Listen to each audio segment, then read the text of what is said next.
So Michael Punch in UCD brought up the issue that it's public money with the rental allowance and stuff. It's public money going into private hands.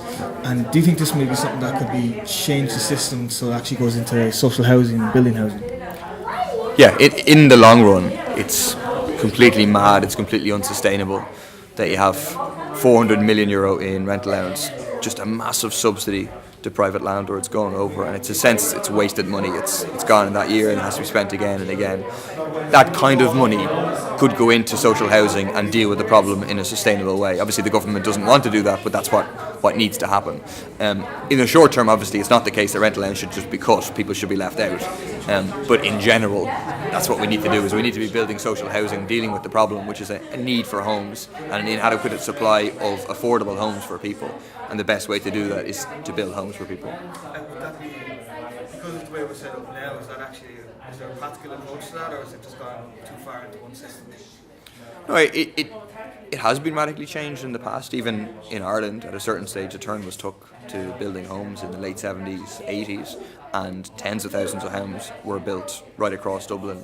You know, all the big areas we know, Tala, Clondalk and Finglas, they were all built in that period of time. And so that's what needs to happen now. The problem is the government is committed ideologically to the idea that the free market rules, it provides homes. And then there are winners from that ideological position, and the winners just happen to be the friends of the government, be they big landlords, be they developers, be they bankers. And so it'll take a real struggle and a mobilisation of people from below to try and change those policies. And just in regards to the meeting itself, actually touched on a lot of issues, covered a lot of strong points there. So I suppose this one thing I want to come from a media perspective, because it's like I'm studying media law and media journalism. Do you think that the media is starting to focus on, they're not really focusing on the societal or the housing issue or the homeless issue, which is growing exponentially in the country at the moment, and especially in Dublin? Do you think they're just picking up these individual stories, focusing on the individual story, and then just moving back to other issues? Do you think that, what I mean is like... Sure. I think it's a good development that the media has begun to focus on individual stories, because that's what people can relate to, because they see it's not a statistic, and nor is it some person who people perceive as being homeless. It's someone just like them who ends up, because of just a couple of things going wrong, ends up being homeless. And so I think that's useful, but I do think it needs to be generalised into a more general, never mind critique, just into overview of the situation, the numbers of the people now affected by this, the reason why it's being affected by it, because it's all, if you take off the blinkers that say the free market should rule, etc., it's all quite simple.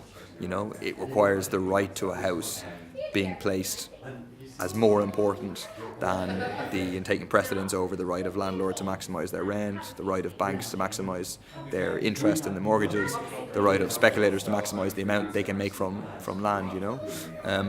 And then in doing that, it means building homes and it means imposing rent controls. And do you think, because you are an MEP, do you think this is the human rights, I can never pronounce the Charter of acronym. Fundamental Rights. Yeah. Do you think that they could not step in, but they could make stronger sanctions in Ireland, that we have to address these kind of issues on our own doorstep in our own country? Yeah, the problem is, while the European Union has a commitment in the Charter of Fundamental Rights to the right to social housing and assistance, and it's not the strongest wording, but it's better than we have in Ireland. But while that right exists, it illustrates the real nature of the European Union, that the European Union in the area of housing has no power to compel Ireland to do anything. The European Union has the power to compel Ireland to impose more austerity. They have the power to compel Ireland to impose water charges. They have the power to compel Ireland to impose privatisation in certain areas. So all the stuff that serves the interests of the rich. But it illustrates the point that we have a big business Europe as it currently stands, that they don't have the ability to compel change in areas that would make a difference to people's lives.